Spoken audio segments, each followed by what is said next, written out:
Hey everyone, welcome in Sony Educational Coaching Center. Today we are doing our chapter number 15, कामना। हमारे standard third की हिंदी की book का ये लास्ट चैप्टर है। यहाँ पर जो जंगल के एनिमल्स हैं, जो जानवर हैं, वो आपस में बातें कर रहे हैं। तो यहाँ जंगल का राजा शेर क्या कहता है, हम सभी को प्रतिदिन प्रभु से प्रार्थना करके सुंदर जीवन की कामना करनी चाहिए। कामना मीन्स क्या होता है, इच्छा। कि हमें जब भी भगवान से मांगना चाहिए, हमें यही मांगना चाहिए कि हे भगवान, हमारा जो जीवन है, जो हमारी ज़िंदगी है, वो बहुत ही सुंदर हो। तो यह जिराफ ने उत्तर दिया, महाराज आप बिल्कुल ठीक कह रहे हैं। हाँ, कल से हम सब प्रार्थना किया करेंगे। ये किसने कहा? बिल्ली ने। तो इस तरीके से जो हमारा पाठ है वो किससे रिलेटेड है? वो भगवान की प्रार्थना से रिलेटेड है। ये एक छोटी सी कविता है जिसमें हमें ये दर्शाया गया है कि जो हमारा जीवन है ना, हमें किस तरीके से जीना चाहिए, हमारा जीवन कैसा होना चाहिए। ये जो पोइम है आप प्लीज़ को लर्न करना और अपनी क्लास में सुनाना। प्रभु मेरा जीवन हो सुंदर। प्रभु मीन्स भगवान। कि हे भगवान, जीवन मीन्स होता है जिंदगी। कि हे भगवान, मेरी जिंदगी बहुत सुंदर होनी चाहिए। जगना सुंदर, सोना सुंदर, घर का कोना कोना सुंदर। कि अगर मैं जगूं तो भी सब कुछ सुंदर होना चाहिए, और अगर मैं सोऊं तब भी सब कुछ सुंदर होना चाहिए। सुंदर मीन्स अच्छा होना चाहिए। घर का कोना कोना सुंदर, और मेरे घर का हर एक कोना। मतलब ये बच्चे भगवान से प्रार्थना कर रहे हैं, अपने मन की जो इच्छा है, जो कामना है, उसके लिए भगवान से कह रहे हैं कि हे प्रभु, हमारा जीवन तो सुंदर होना ही चाहिए, उसके साथ साथ हमारा जगना, सोना और हमारे घर का हर एक कोना भी सुंदर होना चाहिए। प्रभु मेरा आंगन हो सुंदर। कि हे भगवान, मेरे घर का आंगन बहुत सुंदर हो। प्रभु मेरा जीवन हो सुंदर, और प्रभु मेरा जो जीवन है वो भी बहुत सुंदर हो। कपड़े सुंदर, खाना सुंदर, वाणी सुंदर, गाना सुंदर। वाणी मीन्स होता है आवाज़, मेरे बोल। कि मेरे कपड़े भी बहुत सुंदर होने चाहिए, मेरा खाना भी सुंदर हो, मेरी वाणी भी सुंदर हो, और यहाँ पर जो मेरा गाना है वो भी सुंदर होना चाहिए। सुंदर का मतलब होता है बहुत अच्छा। कि हे भगवान, आप हमें ऐसा आशीर्वाद दीजिए कि हमारी ज़िंदगी में हर एक चीज़ बहुत अच्छी बन जाए। दिन हो सुंदर, रातें सुंदर, सब हो मेरी बातें सुंदर। कि हे प्रभु, मेरा दिन भी बहुत अच्छा होना चाहिए, दिन सुंदर होना चाहिए, और मेरी रातें भी बहुत अच्छी, बहुत सुंदर होनी चाहिए। सब हो मेरी बातें सुंदर, और मेरी बातें भी क्या होनी चाहिए? सुंदर होनी चाहिए। प्रभु मेरा क्षण क्षण हो सुंदर, प्रभु मेरा जीवन हो सुंदर। क्षण क्षण होता है पल पल। कि हे प्रभु, मेरी जिंदगी का हर एक पल बहुत सुंदर होना चाहिए। प्रभु मेरा जीवन हो सुंदर, और प्रभु जो मेरा जीवन है वो बहुत सुंदर होना चाहिए। यहाँ पर जो सुंदर का अर्थ है, उस सुंदर का अर्थ है यहाँ पर अच्छा। कि हे प्रभु, मैं आपसे प्रार्थना करता हूँ कि जो मेरी ज़िंदगी है, मेरी ज़िंदगी की हर एक चीज़ बहुत अच्छी और बहुत सुंदर होनी चाहिए। इसके बाद आता है आपका अभ्यास। कविता की बात में सबसे पहले दे रखे हैं हमें मौखिक प्रश्नों के उत्तर बताइए। बच्चे कैसे जीवन की प्रार्थना कर रहे हैं? तो यहाँ पर कैसे की जगह आ जाएगा सुंदर। अगर आपको शॉर्टकट में आंसर लिखना है तो आंसर आपका आ जाएगा सुंदर, और आपको बड़ा करके लिखना है तो बच्चे सुंदर जीवन की प्रार्थना कर रहे हैं। जगना सुंदर का क्या अर्थ है? जगना सुंदर का मतलब होता है नींद को पूरा करके। जगना सुंदर का मतलब क्या है यहाँ पर? इसका मतलब है कि हे भगवान, अगर मेरी नींद पूरी हो जाती है तो इससे जब मैं उठूंगा तो मुझे सब कुछ अच्छा लगेगा। आपने देखे होंगे छोटे बच्चे जब आधी नींद से जग जाते हैं तो वो उठते ही रोने लग जाते हैं। अगर उनकी नींद पूरी हो जाती है और वो उठते हैं तो हंसते हुए उठते हैं। इसके बाद नेक्स्ट आता है कविता किसने लिखी है, और इस कविता को लिखने वाले जो हैं वो हैं सोहनलाल द्विवेदी जी। इस कविता को किसने लिखा है? सोहनलाल द्विवेदी ने लिखा है। इसके बाद नेक्स्ट आता है आपका सही उत्तर चुनकर वाक्य पूरे कीजिए। बच्चे किससे विनती कर रहे हैं? बच्चे ईश्वर से विनती कर रहे हैं। कविता में कोना कोना सुंदर होने की बात कही है। किस चीज़ का कोना कोना सुंदर होना चाहिए? घर का, बगीचे का या गांव का? घर का। इस कविता के सोहनलाल द्विवेदी क्या है? लेखक कौन होते हैं? लेखक वो होते हैं जो कहानियाँ लिखते हैं। और यहाँ पर ये है आपकी पोइम, और पोइम को लिखने वाले कहलाते हैं कवि। तो यहाँ पर इस कविता के कवि सोहनलाल द्विवेदी हैं। इसके बाद नेक्स्ट आता है कविता के अनुसार रिक्त स्थान भरिए। दिन हो सुंदर, रातें सुंदर, सब हो मेरी बातें सुंदर।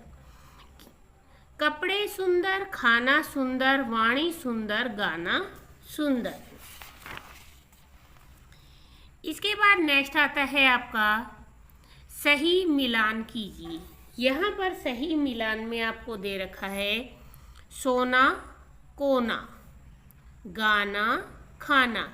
मतलब ये है आपके राइमिंग वर्ड। राइमिंग वर्ड मतलब होते हैं समान लय वाले शब्द, जिनके पीछे के जो शब्द होते हैं वो आपस में मैच करते हैं। जैसे सोना कोना, इनकी जो साउंड आएगी वो बिल्कुल सेम सेम आएगी। गाना खाना, तन मन, बात रात, क्षण गण। इसके बाद है प्रश्नों के उत्तर एक शब्द या एक वाक्य में लिखिए। वाणी सुंदर कैसे हो सकती है? वाणी कैसे सुंदर हो सकती है? सभी से अच्छा या मीठा, दोनों में से आप एक नाम लिखोगे। सभी से अच्छा या मीठा बोलने से वाणी सुंदर हो सकती है। वाणी सुंदर हो सकती है। आपको ये लिखने के बाद इसको लिखना है। तन और मन की सुंदरता से आप क्या समझते हैं? तन और मन की सुंदरता से आप क्या समझते हैं? इससे क्या समझते हैं? मनुष्य का अच्छा होना। तन और मन की सुंदरता से यहाँ आएगा हम समझते हैं मनुष्य का अच्छा होना।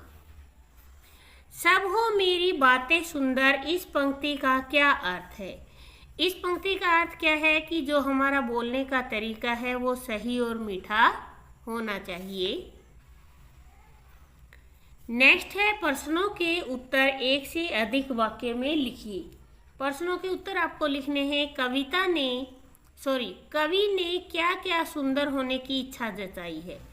कवि ने घर, आंगन, कपड़े, खाना, वाणी, गाना, तन, मन, दिन और रात सुंदर होने की इच्छा बताई है। जीवन सुंदर कैसे बन सकता है? जीवन सुंदर मीठा बोलने से और अच्छे काम करने से बन सकता है। यहाँ पे मैंने नोटबुक में नहीं लिखा है, जैसे जैसे मैं बोलती जा रही हूँ आप इसको ऐसे ही पूरा करोगे कि जीवन सुंदर मीठा बोलने से और अच्छे कार्य करने से बन सकता है। कवि कविता के माध्यम से क्या सीख देना चाहता है? कवि कविता के माध्यम से सीख देना चाहते हैं कि मनुष्य को अच्छा बनना चाहिए। इसके बाद नेक्स्ट आता है ता प्रत्यय। ता प्रत्यय का मतलब क्या होता है? वे शब्द जो किसी दूसरे शब्द के पीछे जुड़कर, वाक्यांश के पीछे जुड़कर उसके अर्थ को बदलते, उसको बोलते हैं प्रत्यय। इनको याद करने का तरीका होता है पै से पीछे। उपसर्ग का मतलब होता है आगे लगना और प्रत्यय का मतलब होता है पीछे लगना। प्रसन्न से बन गया आपका प्रसन्नता, देव देवता, सज्जन सज्जनता, दीन दीनता। विलोम शब्द हैं आपके घर। विलोम क्या होते हैं? जो शब्दों का उल्टा अर्थ बताते हैं। घर बाहर, जीवन मरण, सोना जागना, दिन रात, सुंदर बदसूरत, मेरा तेरा। इसके बाद है शब्दों को शुद्ध करके लिखना है आपको। यहाँ प्रभु में बड़े ऊ की मात्रा दे रखी है, प्रभु में आएगी छोटे ऊ की मात्रा। प्रभु, ये बन गया आपका प्रभु और ये है प्रभु। जीवन, जीवन नहीं होता, जीवन होता है। तो यहाँ पे जो छोटी की मात्रा है वो रोंग है, यहाँ राइट मात्रा आएगी बड़ी की। वाणी, वाणी नहीं होता, वाणी होता है। एक तो अणे आएगा और जो मात्रा है वो बड़ी की आएगी। क्षण, यहाँ पे छ नहीं आएगा, यहाँ अक्षय आएगा क्षण। कोणा, कोणा नहीं होता, कोना होता है। तो यहाँ अणे नहीं आएगा, न आएगा। और आंगन, आंगन नहीं होता, आंगन होता है। इसके ऊपर चंद्र बिंदु आएगा।